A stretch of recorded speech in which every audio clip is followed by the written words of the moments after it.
Hello, welcome back. I'm Oliver too, and this is part 2 of Raising Bilingual and Biliterate Children in Chinese and English.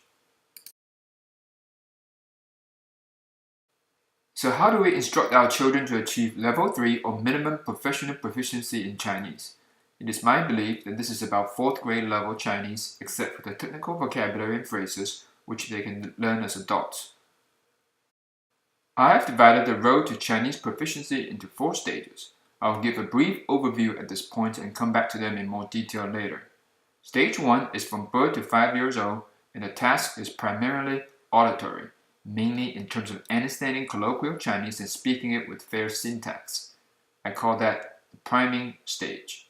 The priming stage set the stage for the second one, which I call induction stage. This is from kindergarten to 3rd grade and is where the crux of the program is. The task here is to learn a minimum of 800 characters and achieve 2nd grade reading level. The stage is the learning to read stage. The goal is for the children to be able to read comics without phonetics. If the children does not get through this stage by the end of 3rd grade, their English reading comprehension will most likely far surpass their Chinese reading comprehension, and they will lose interest in reading Chinese for pleasure and thus lose interest in Chinese itself. In a sense, their maturity will outgrow their reading comprehension and it is difficult to go back. Children at this stage are simply not mature enough to want to learn Chinese for its future utility. Comics serve as an excellent bridging reading materials at this stage since they are available in all genre, reading comprehension level, and maturity level. The 3rd stage is a consolidation stage and will end at the conclusion of the middle school.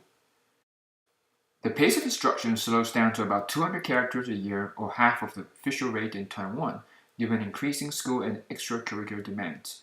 The goal is to know a minimum of 1,600 characters by the end and to be able to read junior and young adult novels without phonetic assistance. Though their English reading comprehension will far surpass their Chinese reading comprehension still, these young teens can at least read junior novels as part of their Chinese language assignment. In the meantime, they should continue to read a wide variety of comics to keep up their interest in the language. Finally, at the last stage, or maintenance stage as I call it, the teens can start doing more non-fictional reading and prepare for their AP test, which should be relatively easy for them at this stage. Next, I want to go over the different factors and challenges that affect the chance of success in the aforementioned Chinese program. We will talk about lack of relevancy, lack of time, siblings, English proficiency, parent types, IQ, socialization, and cost. First, lack of relevancy and time. Number 1, lack of peers. If you want to find for your children peers who can speak Chinese with them, good luck. From my observation, Chinese colloquial skill of heritage children peak at around 5 to 7 years old. I think the vast majority of American-born and raised children of Chinese heritage naturally, and in a sense, rightfully and logically lost interest in learning Chinese after 7 to 8 years of age, due to lack of supportive macro environment. Afterwards, they are not fluent enough to express themselves well, either from lack of practice or lack of vocabularies to express their feelings, so they will switch to English. In a group of such children with variable fluency in Chinese, English is the common language with which they can all express themselves well in, and the group will naturally speak English. A child trying to speak Chinese in such crowd will likely be frowned upon, as was our experience. In my experience, extensive interaction in Chinese between the children and caregivers such as Chinese-speaking parents or an au pair is not enough to achieve Chinese fluency by 8 to 10 years old. Otherwise, there would have been many success stories around. I believe this is due to lack of interaction with Chinese-speaking peers as they grow up and get exposed to an ever more English macro environment. There are a few easy ways to get around this challenge except for spending a few sojourns overseas interacting with native level children, ideally between the age of 5 and 10. As my children are still in grade and middle school, it is my hope that, in a few years, they will meet newly arrived immigrants, fresh off the plane teens from China who have been coming to the US in droves to attend private high school and be able to practice Chinese more with them. Number 2, mini macro environment. To get the children to become naturally interested in learning Chinese in the US requires a totally extraordinary, Herculean, and almost unnatural effort on the parents' part to create a Chinese mini macro environment with which to surround the children.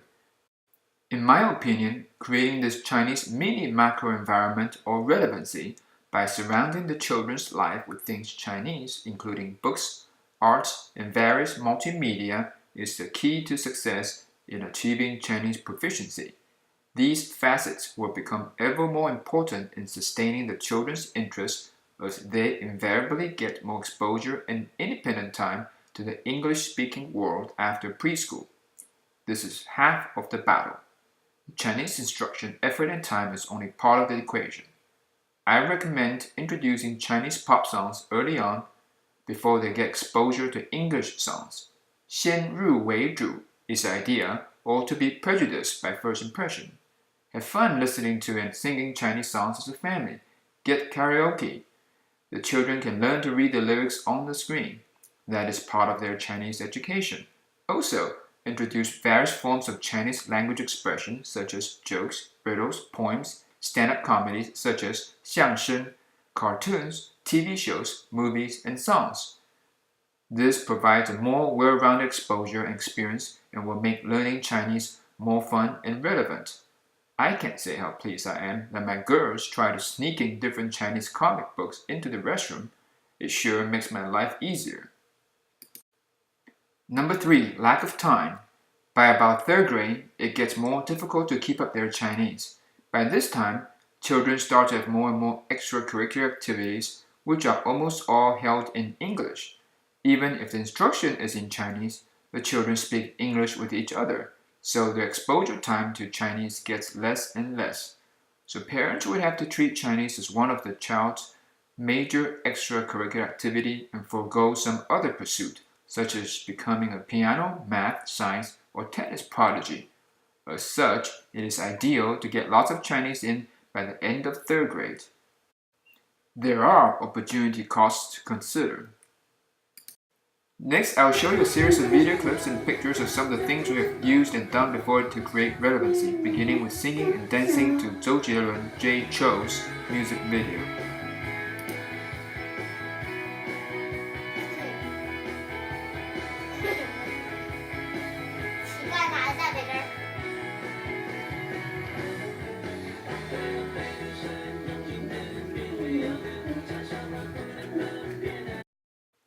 Here is Matthew 13 in Chinese with Zhuyin phonetics.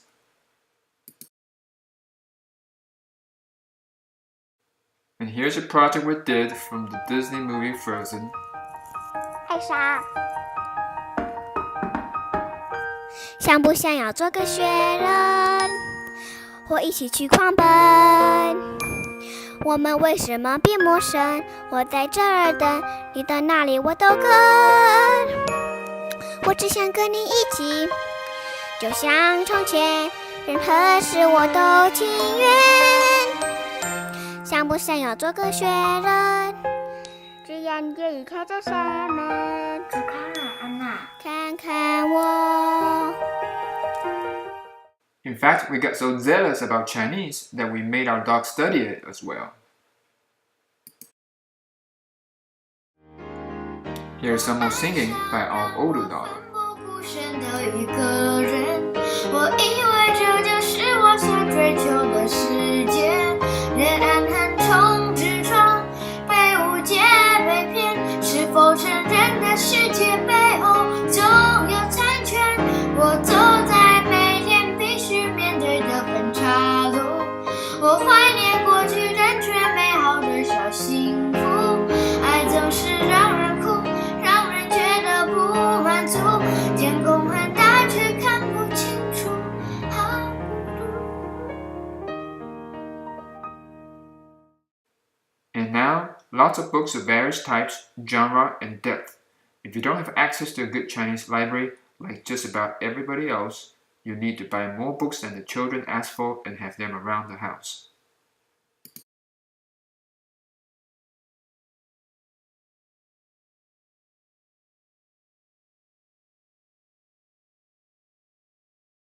Here are some encyclopedia-type books. Here are some comics Bob used. Here are some of our Chinese edition of American and Japanese animation movies.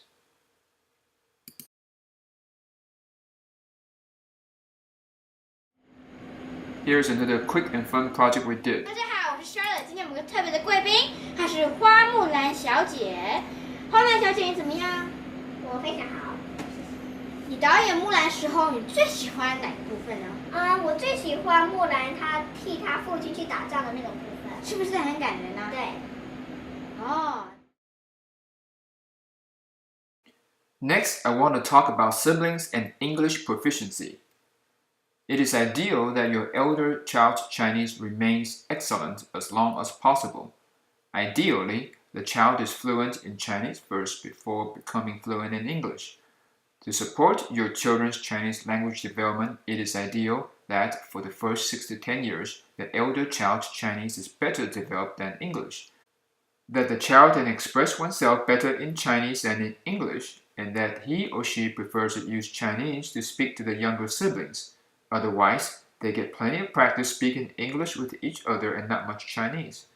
Fluency comes from practice, and practice among peers during play is paramount. As far as I know, siblings speaking English to each other is unfortunately the case for almost all heritage children. Even amongst youth immigrants, if the elder child immigrated to the US before 6 to 8 years old, it is almost a foregone conclusion that the siblings will speak English with each other. Except for one other family possibly, my daughters are the only 2 heritage siblings I have ever known who still speak predominantly Chinese with each other by 8 to 11 years of age. Maybe I don't get up much, so if you know other such family, please do let me know. You can imagine the difficulty this represents for non-heritage family.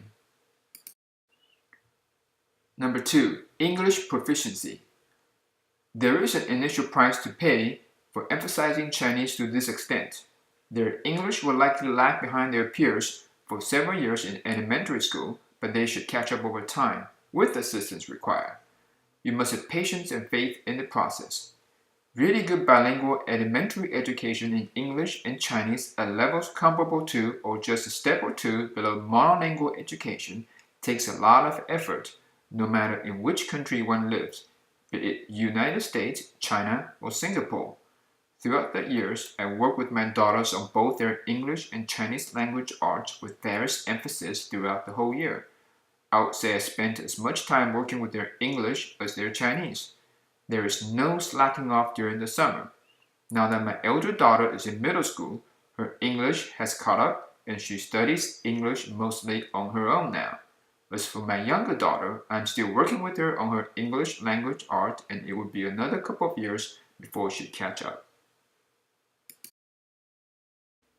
Next, we will talk about parent types. There are generally 4 types of parents which can affect their chance of raising bilingual and biliterate children. Number 1, adult immigrants from Chinese-speaking regions who were raised and educated in Chinese growing up through college and beyond. They immigrated to the US for graduate school typically and stayed afterwards for employment and raising their family. Of these 4 groups, they are best qualified in terms of their Chinese language skill to teach their children Chinese. However, if they spent great amount of time and effort into creating the relevancy and mini-macro environment required for their children to learn Chinese well, their children's English will often fall behind initially as stated previously. Given English is often not such parents' forte and they have less familiarity navigating the American culture and primary education landscape, I believe such parents would find it more reassuring to provide relatively greater English and American culture exposure through the school system. By the middle of the elementary school, when their children's command of English is more reassuring, the ideal window opportunity to complete stage 2 of Chinese instruction has passed and the opportunity cost to catch up is high. As Chinese is often spoken at home, the fluency and the accent of their heritage children's spoken Chinese can be pretty good, though the range of their conversation topics are often limited to activities of daily living with English words added in between. and their Chinese reading comprehension is often rudimentary. Number 2, youth immigrants and ABC. Youth immigrants immigrated from Chinese-speaking regions to the United States before 3rd to 4th grade, and American-born Chinese are often second-generation Americans of Chinese heritage.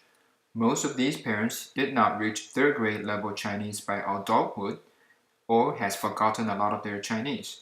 Though they are well-versed in the American system and culture, their Chinese may not be sufficient to teach or guide their children's Chinese past 1st to 2nd grade level. The third group is teen immigrants. Teen immigrants immigrated to the United States in their early to late teens.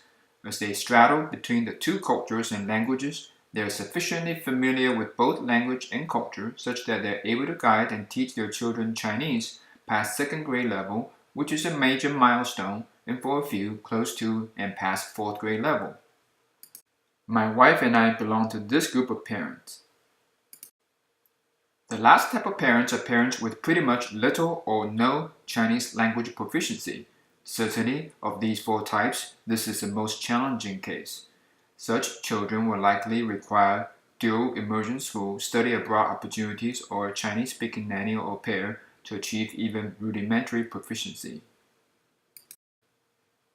In all 4 groups, having a Chinese-speaking spouse greatly enhances the Chinese learning environment for their children. If a parent from Group 1 is a professional Chinese teacher at a public or private school and not just weekend school, or if parents from Group 2 or 3 homeschool for a period of time, the chance of raising bilingual and biliterate children increases greatly. For all 4 groups, summer and winter sojourn in Chinese-speaking countries or having living native Chinese speakers who double as instructors, such as grandparent, nanny, or au pair, increase the success rate.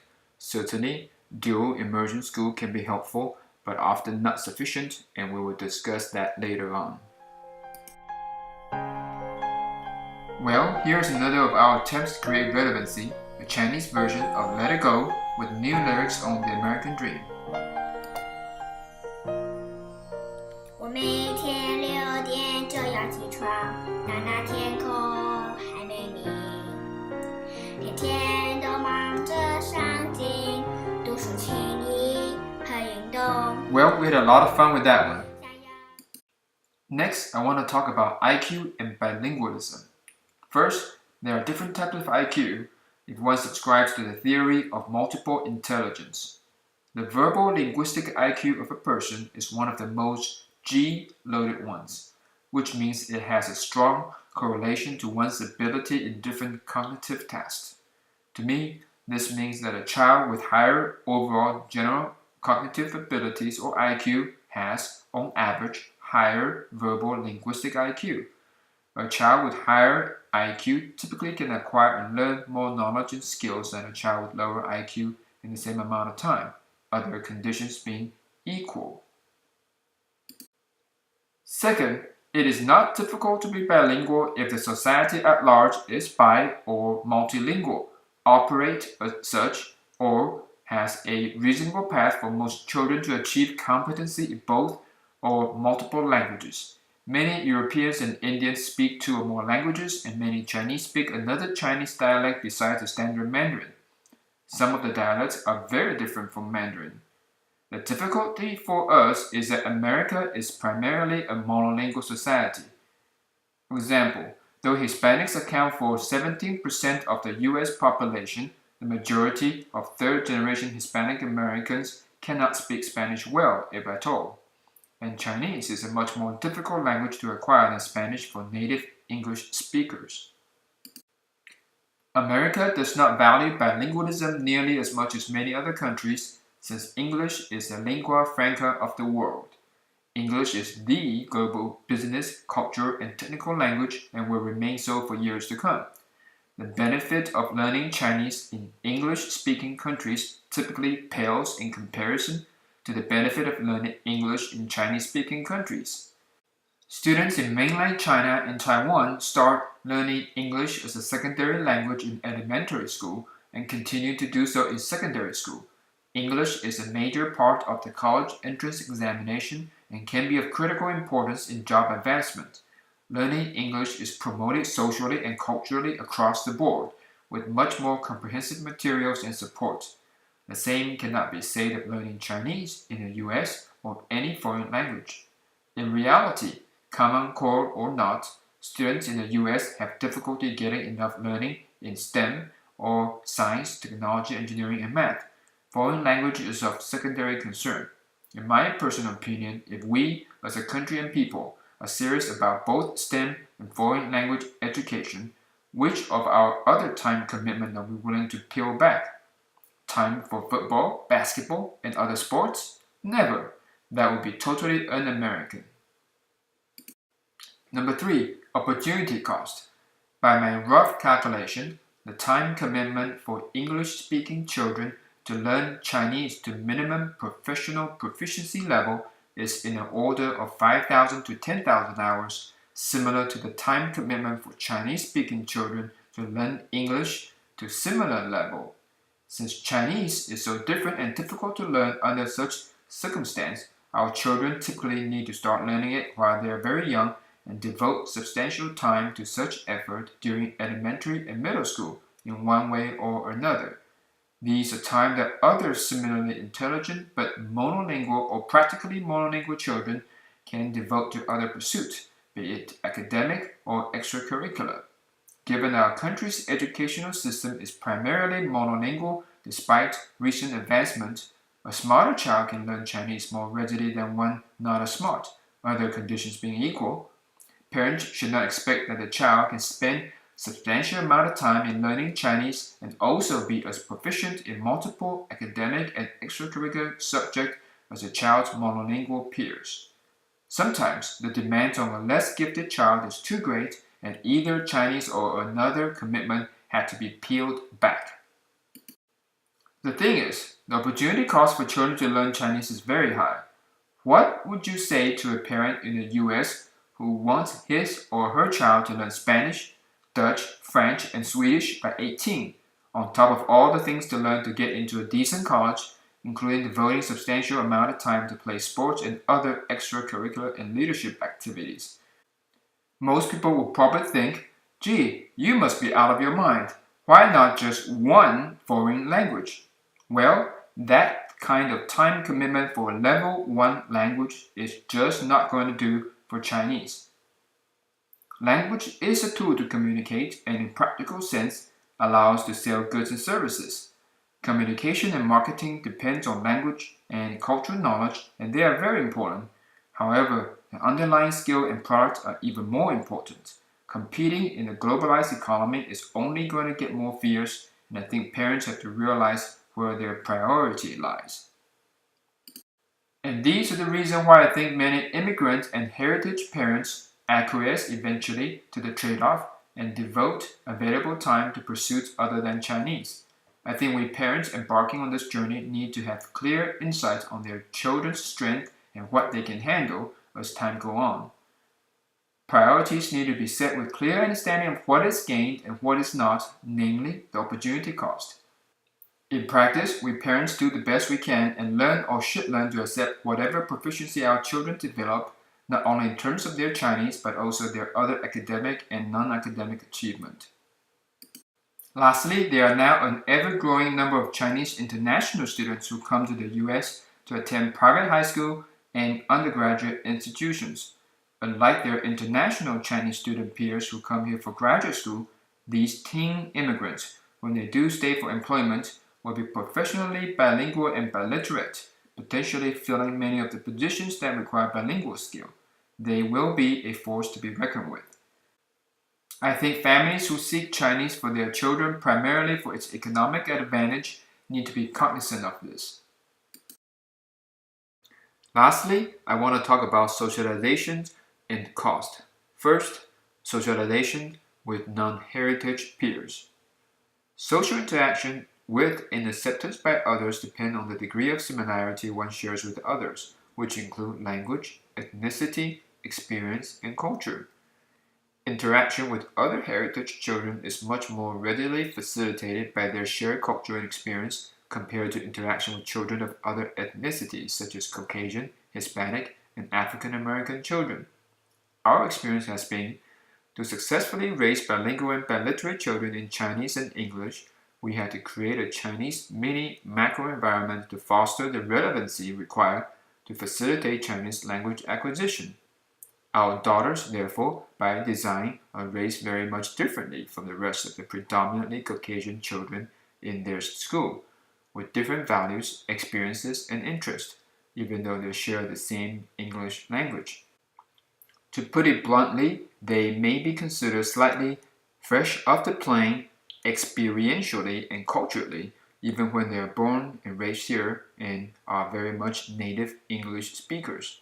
So, as their experience diverged more after, say, second grade, they found out that they do not mingle as well with some of their Caucasian classmates. I'm sure many of you had similar experiences growing up, but it may be more acute in our case due to emphasis we had placed on their Chinese education and the predominantly Caucasian student mix in their school, as compared to California, where there is a high percentage of Chinese and other Asian minorities. Of course, heritage parents who were raised in areas without many Asian immigrants or youth and teen immigrants who immigrated here after first grade probably share similar experiences. Though it had been more difficult for my daughters in the beginning, it is a good experience for them as they have little choice but to learn to be cognizant of such cultural differences early on and adapt accordingly. To compensate, we research for the most representative aspect of the American culture to expose them to, effectively and efficiently given time constraints, and are able to minimize this gap. However, it does take some work. Lastly, cost. The financial cost of learning Chinese can be high, with costs for tutors, wages foregone, nanny, au pair, trips abroad, and learning materials. Over the past decade, we personally paid enough for a house down payment. However, I do know one young heritage adult who learned Chinese very well in the United States with relatively few expenses. Her mother is an adult immigrant and was a professional Chinese teacher in a private school for many years. She had the pedagogic and bicultural knowledge to guide her daughter very well. Certainly, these are factors to consider. Here are some of the many things we do to help our daughters stay connected to their local peers, such as attending football games, cotillion, or having a little fun at home. I find your lack of faith disturbing.